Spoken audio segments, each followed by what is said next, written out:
Fairy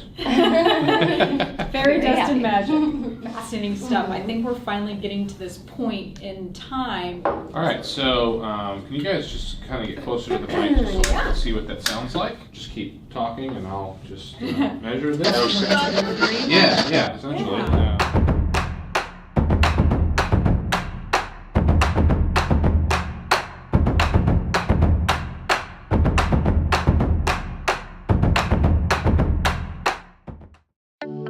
Hey everyone, Amanda here. Have you ever wondered why you should ever take Feng Shui into consideration? I know a lot of people poo-poo it, but when you get your environment right, it boosts and elevates everything in your life.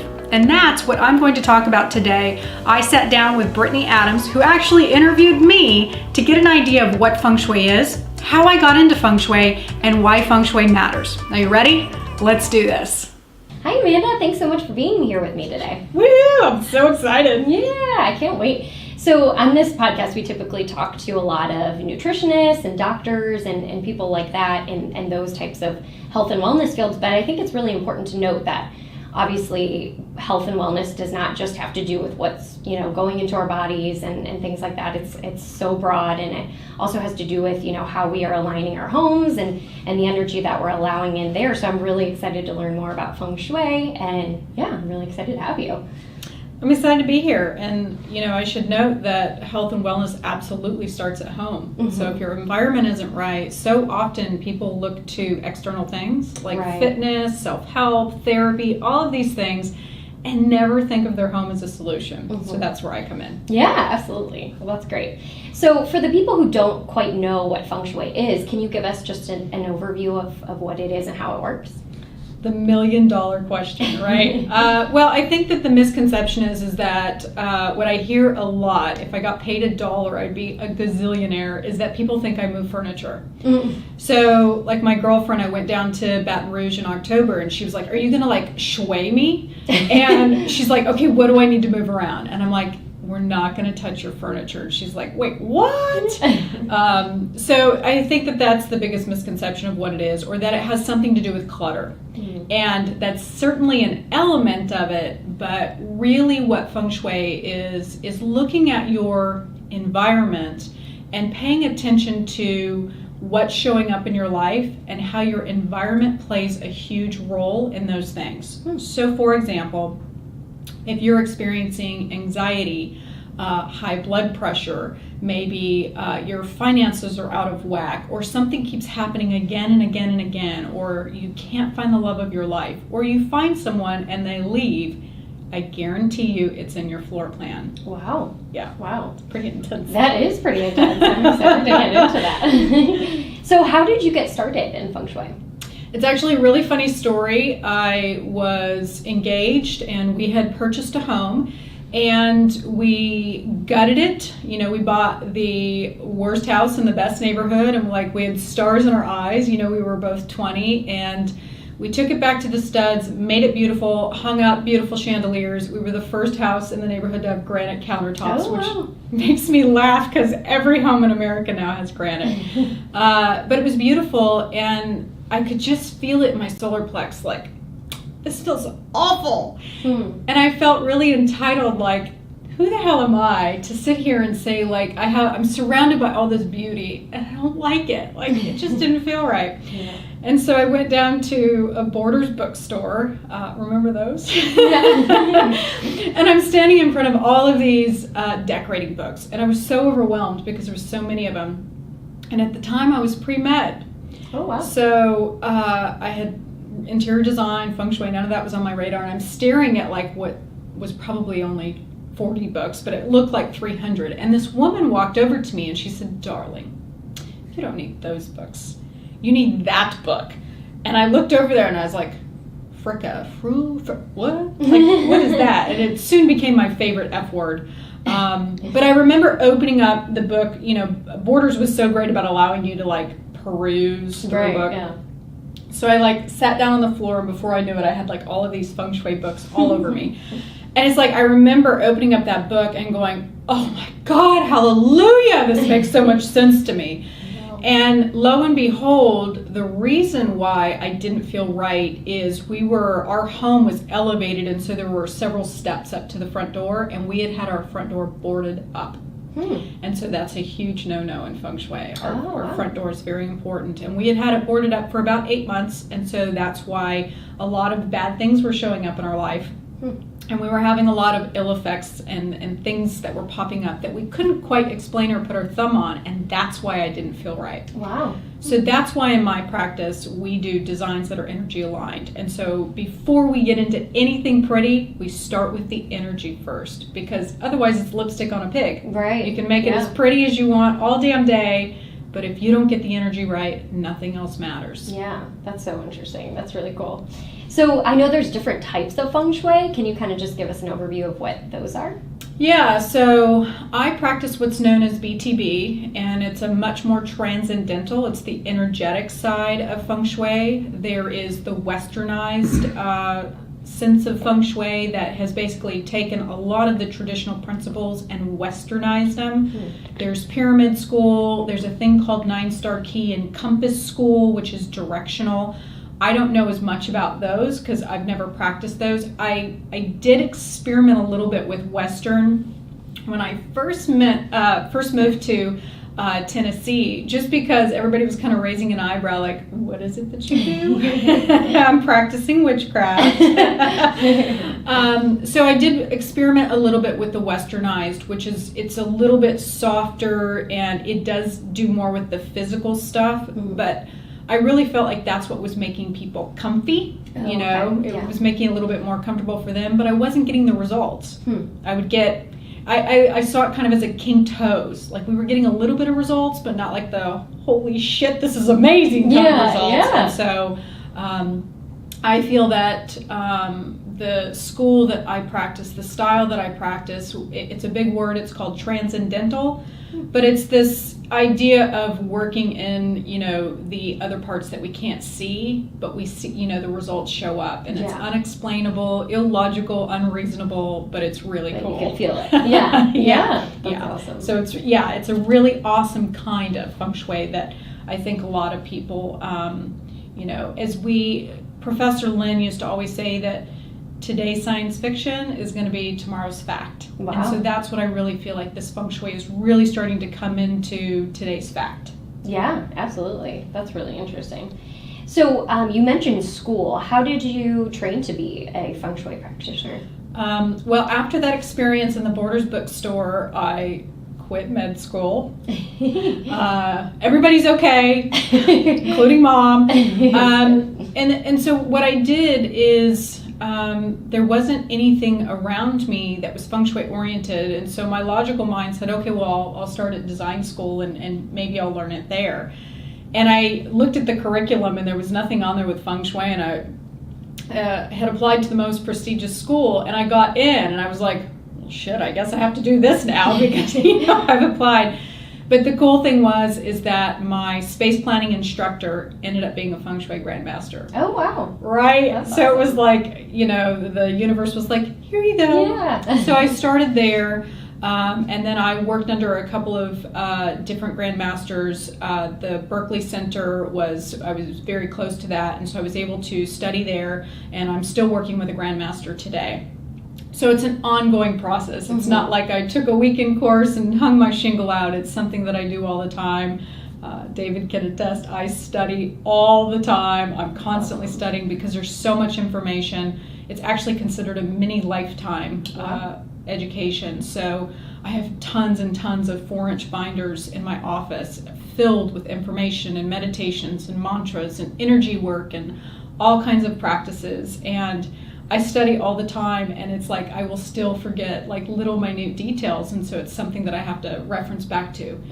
But I look at it as like a medical doctor. They can't possibly remember everything either, and so they have to reference back. So I'm like, okay, I can't be too hard on myself. Yeah, absolutely. Even though I've been doing it for so many years. Yeah. It's really cool, and like there's this great saying, Chinese saying that, it's like returning to a place and seeing it for the first time. And so sometimes I will look at something and then a year later I'll go back into that information and I will go, oh, wow, this is beautiful. This means this. And it didn't mean the same thing to me a year ago. Yeah. So that's the beauty of energy work. Yeah. I had no idea it was that vast. That's awesome.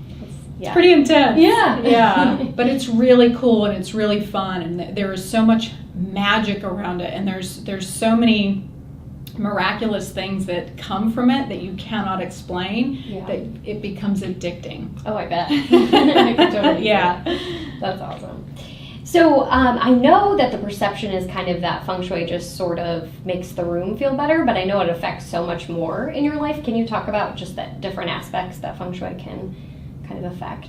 Yeah, so I mean, feng shui, there's so many different layers to feng shui and your environment and the energy that goes in around it. So it's not just about how you feel. I mean, ultimately that is the goal, but there, like I said earlier, there's so many things and so many facets to it. So there's different energy centers in your home that kind of ping on all the important things in our life. So money, partnerships, good health, great career, that's all in there, and that's kind of like the surfacey stuff. But then you get down into the lower things. So maybe I just got an email from a gal the other day, and she's like, I keep trying to get a promotion, but I keep getting passed up. And so she sent me her floor plan, and it was in her floor plan why she was getting passed up. So the facets of feng shui are so subtle. If you really get into the energy part of it, it can be so simple as turning your bed around or putting a door up. I had another gal that had a similar situation where she couldn't keep a partner, and it was as simple as installing a door in her home. Wow. So energy is very subtle, but it can affect us in really big ways.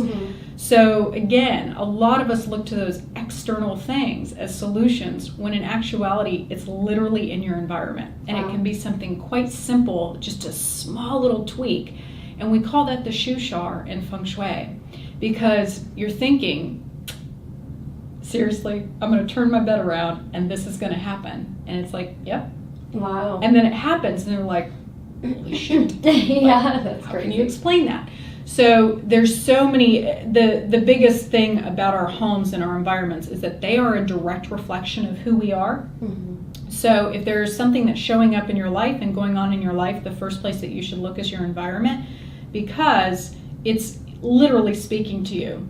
So if you have a lot of things that are going wrong in your environment, say your HVAC is breaking, your electrical goes out. I just had a girlfriend, the one I was speaking about in Baton Rouge, her roof collapsed, a tree came down, the stove broke, the HVAC broke, like all of these things are going wrong. And she's like, girlfriend, my energy is off. I'm like, no, it's not. Your home is speaking to you.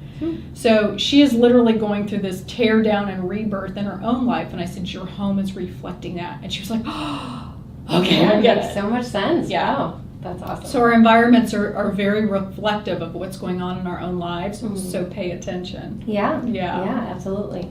So you've mentioned the floor plan a couple times, and I want to leave just enough time to go over it. So you're actually going to read my floor plan, which I'm really excited about. So why don't we go ahead and dig into that? Yeah, so first and foremost, thank you for sending this. Yeah, absolutely. Sometimes people are like, I don't want to send my floor plan because I probably have bad feng shui. I probably do. That's what I need. Don't look at the notes. I don't want you to panic. First and foremost, everything is fixable. So, there's this misconception around feng shui that, like, first and foremost, oh my God, my feng shui is terrible. Or I have a brand new house, so it's totally fine. Both are wrong. Oh, really? If you have a brand new home, that doesn't mean that your contractor, your architect knows anything about feng shui. Yeah. And there's no such thing as a perfect home. So we tend to, like I said earlier, our homes reflect who we are. And so what your comfort zone is what you attract. So it's a direct reflection. Yeah. So when we're looking at Brittany's floor plan, it's a cute little 1920s home. It's a cute little bungalow here in East Nashville, which is like the most adorable place to live. And first and foremost, we always want to look at just the overall shape of the home. And so hers is essentially a rectangle. And if we walk into her home, we are walking on the right-hand side. And then you'll turn left to go into the living room. And then as you go down the center of the home, We've got, looks like a spare room, office, a bathroom, and the kitchen, which is on the right-hand side.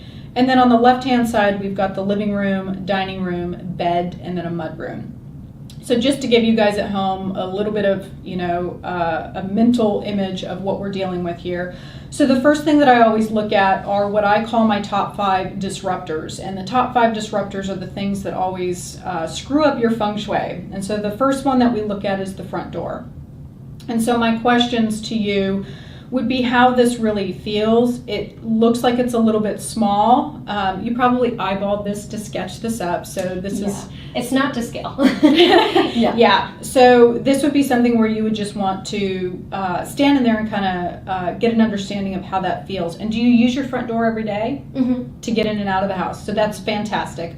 When we're talking about those top 5 disruptors, I mentioned earlier how important the front door is, and the front door is where all vitality enters your home. So it's literally the mouth of chi. If you imagine your front door is your own mouth. If your mouth were wired shut, or you weren't using your mouth, you would die, right? You can't get food or nutrition. So looking at the space, just based on the way that you drew it, it does look a little bit small. So I would be asking you questions like, how does it feel? Does it feel small? If it does, what that can do is it can block progress in your life. It can feel like you're working really hard for no reward, or it's like you're almost banging your head up against the wall, like you're trying, but it's just requiring effort. So that would be something that we would want to pay attention to. And the other thing is that when it can be on the smaller side, it can also cause anxiety. And so the other thing that we want to look at is that the location of the door is on the right-hand side. And so when we look in the I Ching, which is a divination tool, this area represents the head. And so, and it's also a placement of divine. It's where you connect to your spirit, your higher self. And so what we want to do is put those parts and pieces together and say, okay, is your thinking a little bit blocked? Do you feel like you have to effort when you think? Do you have to work really hard when you're thinking, or like writer's block or things like that? So that's how that might show up. The other thing is, what I found interesting was that you drew one door on the plan and no other doors. You indicated that the front and the back door are in particular locations, but the actual doors on the rooms you didn't draw. Oh, I didn't realize I should have done that, sorry. So it's not something as far as drawing up the rules, like you have to draw the doors, but as a feng shui practitioner, those are things that we pay attention to. Okay. Because you probably subconsciously did it without realizing it. Yeah. So what I found curious was that the only door that you drew was in the spare room closet. You know what's funny about that? When the house was originally built, that was the front door of the house. Interesting. Yeah. And actually, I think that is the only closet with a door. Our bedroom closet does not have a door, which is interesting. Okay, well that is interesting, because let me tell you what doors represent. Doors represent our voices. And so if you don't have a door on your closet, that could mean that one of you in your partnership is not speaking up or doesn't have a voice, or when you try to speak up, maybe you can't find the words. And it's interesting that you said that the closet door used to be the front door, because the front door is so important. That means that your front door has moved. And I actually wrote down, is your door new? I picked up on that. Oh, interesting. So that's another process that I do, is I tend to meditate over floor plans, and I listen to words that I get. And one of the things that I got is the door new? So that's interesting, because that means that the original door, which is the original mouth or grandmother, so to speak, has been moved and made into a new door. So you would want to do a ceremony around that to honor the old door for its service and what it did, because this is your voice to the world. This is how you speak to your community. This is how you're seen in your community. And so that can get tripped up a little bit, which is interesting because of your bed placement. So your bed placement is what we call out of command, which is disruptor number 2. Out of command means that your head is away from the front door, meaning you can't see what's going on behind you. And so when that happens, you can experience things like insomnia, Lack of opportunity can show up in your life. It can cause mood swings. You know, you could be like totally good, fun, and then out of the blue you get hit with, damn it, I'm so mad, and you don't know why. Yeah. Wow. So that could trigger that anxiety. And so again, if we start looking at the components of your front door, that area being a smaller vestibule that could possibly cause anxiety and efforting, we combine that with the being out of command in your bed, that too can cause anxiety. We now have two things that can trigger that. So if you notice that you flip or get frustrated or disappointed easily, those could be two design details that could be causing that. Interesting. The third thing is the desk. Do you use your desk often? My husband does. Okay, so that is a really important detail because it too is also out of command. So that means that he's up against a wall. And so a desk is especially important up against a wall because he's blocked. He has a narrow point of view, maybe a narrow perspective. He could definitely get things like writer's block. Opportunities aren't coming to him. It could be that he's not getting noticed. So we were talking earlier about that woman who was saying, I'm not getting a promotion. If he's striving for something, he may have to really effort, and he may get passed over because he's up against the wall. That's interesting. Actually, thinking about it more, he uses the desk to like store things, but usually when he's working, he works on the dining room table, which I didn't really think about until you said that. So that's interesting. Yeah, and so that's probably instinct. Yeah, you know, a lot of this stuff, like I said, we're talking about subtle energies, Right. and so if it's not comfy to us, We don't sit there, yeah. Right. So he's Exactly. probably picking up on that because the other thing with command is that it can be a lack of control. So it could be this idea that you don't feel supported, and it's because you're up against a wall and your back is open. It's evolution. It's that fight or flee where the tiger is going to attack us and we can't see, and we need to be prepared to attack. And so when we are out of command, we don't have that ability. Gotcha. So he's probably picking up on that on a subconscious level, and that's why he's making it a point to move. Yeah.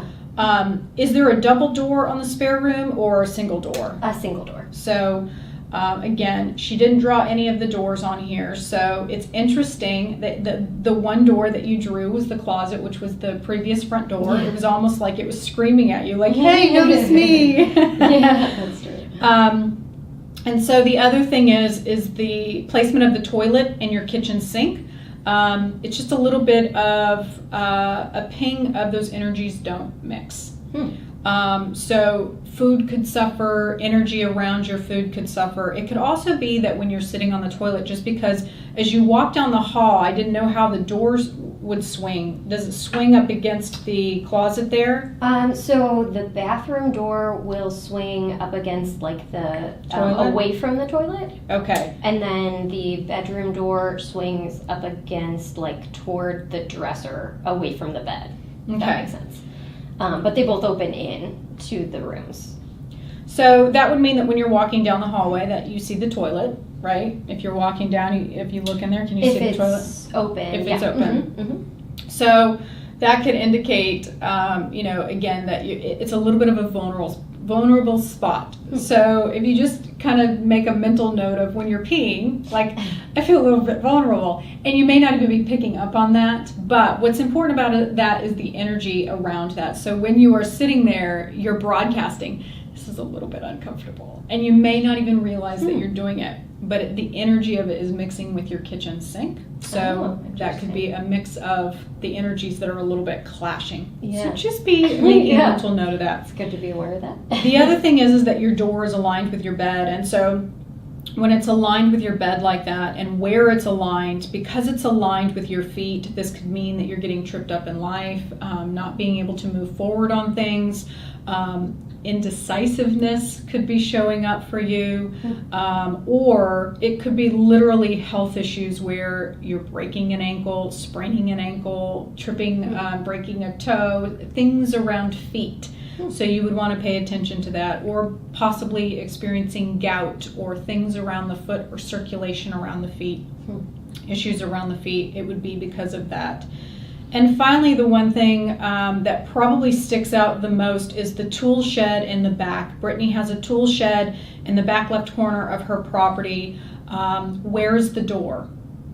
So it's right front face, like So right here. Yeah. Mm-hmm. So that's good because when we have a detached building like that, if the door were in the back facing the property, that area is the energy of money. And so if it were facing away from the house, that could mean fraud, it could be hidden money, it could be that you can't find your money, or it could be that money comes in and goes right back out. So it could just put a leak on things. And that may be something that you want to pay attention to just because it is detached from the home. It could be, even though that the door is facing the house, it's technically not. It's kind of facing the side of the house. Right. It would be better if it was facing this way because then it would actually be facing it. But just paying attention to finances and how those show up for you. If it seems like it's a little bit of effort or money comes in and goes right out, or if you've ever had an experience where you feel like maybe your spouse hides money or there's hidden money, or maybe you have to take large amounts of money to help and support other people, something like that, you would want to pay attention to because that little guy could be the reason why. Based on that, do you have any questions? Excuse me. It's really interesting. I've never thought of any of that. It's really interesting. So with the bed, you said the way that the way that it's facing. Would it be better if we switched it to that other? I guess what would be the best placement of the bed in your opinion? Well, the way the door placement is going to be an issue no matter where you put the bed. Right now it's hitting it where your feet are. If you flip the bed around, then it's going to be hitting probably more of the midline, but both are fixable. I would probably experiment with it. I would maybe jot down some notes about some things that are showing up in your life, and it could be very subtle things. It could be that you're getting passed up for something. It could be that you literally are getting opportunities and you're just simply not seeing them. It could be that you are experiencing anxiety or high blood pressure, or you're stressed, and simply turning your bed around could calm you the frick down. So just taking little notes, and sometimes the energy is that subtle that you can almost miss it. But when you're not stressed and you're not anxious, how much more productive and happy are you? Right. So it could be that little tiny shift in your environment that makes all the difference in the world in how you show up. So that would be something that I would experiment with if you can. If that's an easy fix for you, I would do it for 30 days and see how you feel. Okay. Yeah. I would also have him flip his desk around to see how he feels about that, and see how that shows up for him. If you are wanting to have children, that is that area, your bathroom and a little bit of the area where the desk is what represents the energy around children and joy. So you have a little bit missing. It could be just the way that you've drawn it, but you have drawn here a little bit wider than the back of the house. So if that is a true sense of how the house is, you have a little bit of missing energy around children and also in the back, which is partnership. And so that could show up. It's just a sliver, so it's not much, but it could be that if you were trying to get pregnant, it could make it a little bit more difficult. And it could be just a lack of, not nurturing yourself, being able to receive, the goods in life, and really nurturing and being too busy taking care of other people and not yourself, and finding that joy. Gotcha. So those would be two things that you would want to also pay attention to. So what I always tell people is that one of the best things that you can do is, what is something that you're trying to accomplish and you just keep missing the boat? It's like, something like trying to get that promotion. You're trying to get the promotion, and for whatever reason you keep getting passed up. Jot that down. Or maybe you feel like, man, in the last couple of months I just moved in this house and I'm feeling very stressed and I'm very anxious and I don't remember feeling this way. Or maybe your health takes a turn suddenly.